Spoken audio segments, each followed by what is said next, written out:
sobre los primeros cristianos. Y si hablamos de los primeros cristianos nos tenemos que basar forzosamente en el libro de los Hechos de los Apóstoles.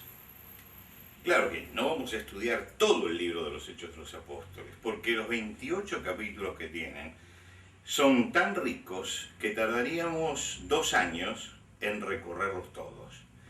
Vamos a tocar los puntos fundamentales del desarrollo de la Iglesia en el primer tiempo.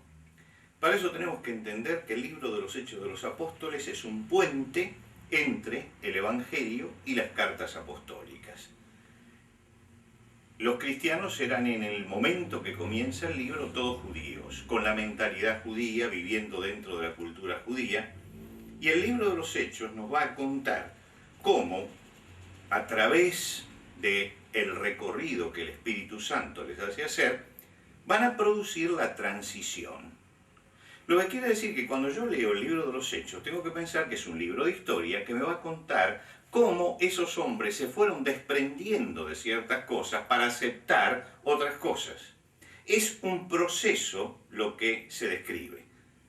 Esto es lo primero que hay que tener en cuenta cuando uno lee el libro de los Hechos de los Apóstoles. No es un libro para basar doctrina cristiana.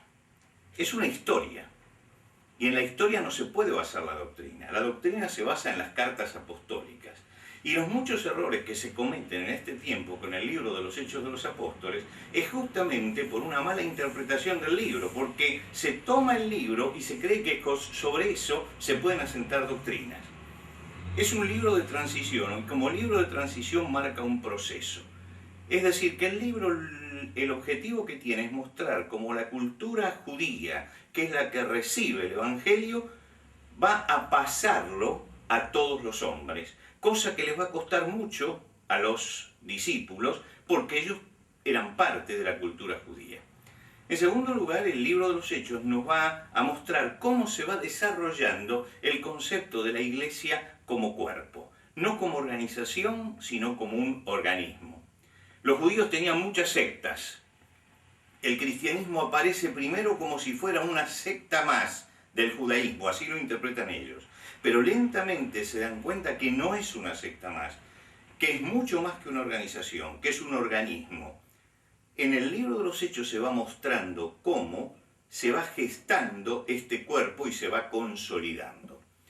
Y en tercer lugar se establece en el libro de los Hechos la autoridad apostólica. Es decir, los apóstoles son los que van a transmitir el cuerpo doctrinal. Y entonces Dios rubrica a esos hombres mostrando que son los encargados de esto para tener reconocimiento luego universal. Lucas es la persona que nos presenta en el libro de los Hechos de los Apóstoles toda la historia. Es el único gentil que escribe un libro, 2 libros de la Biblia, el Evangelio y el libro de los Hechos. Fue un médico, lo señala Pablo a los colosenses, dice que es el médico amado. Fue un colaborador de Pablo, lo dice esto Pablo en la carta a los filipenses, y lo acompañó hasta el fin. En la segunda carta a Timoteo, Pablo escribe su testamento y dice: solo Lucas está conmigo. Si queremos hablar de las obras completas de Lucas, tenemos que juntar el Evangelio y el libro de los Hechos, y eso es todo lo que escribió. ¿Qué fue lo que lo motivó a escribir? Lo motivó un personaje que desconocemos su historia, que se llama Teófilo. Teófilo significa que ama a Dios o que es amado de Dios. Algunos han pensado si no será un personaje simbólico que le sirvió a Lucas para desarrollar la historia. Pero en un pasaje lo llama excelentísimo y se nota que está hablando con un gentil y con un gentil convertido.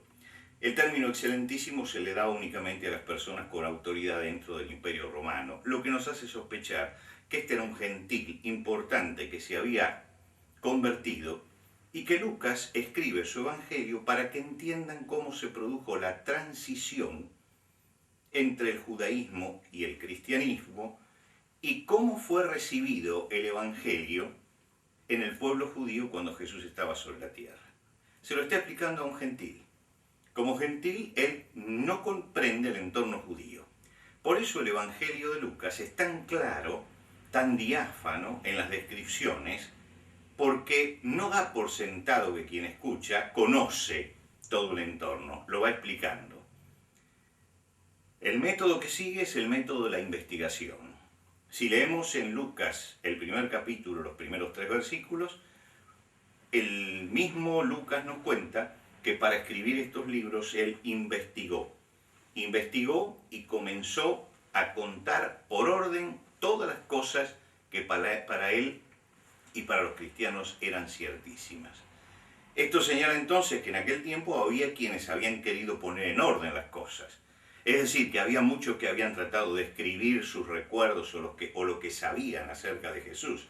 Pero el asunto era que no se mezclara la leyenda con la realidad y se necesitaba el espíritu de un historiador, como Lucas, y Lucas como historiador investiga todas las cosas, llega hasta el fondo de las cosas, habla, uno nota al leer el Evangelio y al leer el libro de los Hechos, que ha estado en la intimidad, que ha estado conversando con las personas, nos cuenta muchos detalles que solamente por una conversación directa podía realmente conocer, y todo eso lo escribe justamente para que Teófilo conozca bien la verdad. Lo hizo para discipular a una persona. Por lo tanto, nos introducimos en un libro que es fascinante, un libro que nos va a contar la transición entre el Evangelio y la Iglesia universal moviéndose en la historia. Un libro que va a desarrollar el concepto de cuerpo. ¿Qué es la Iglesia como cuerpo de Cristo? Y un libro que nos va a mostrar cuál es la autoridad de los apóstoles y cómo Dios se encargó de subrayar que los apóstoles tenían una autoridad especial. Por lo tanto, comenzamos entonces el estudio del libro de los Hechos.